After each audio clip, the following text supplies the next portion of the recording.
Ikalawang linggo, pagkilala kay Maria.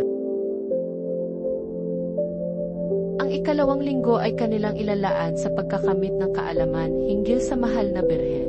Kailangan makipag-isa tayo kay Jesus sa pamamagitan ni Maria. Ito ang pinakabuod ng ating pamimintuho. March 12, 2025, Miyerkules, bumasa ng anumang artikulo o babasahin ukol sa mahal na ina at ibahagi ito sa pulong.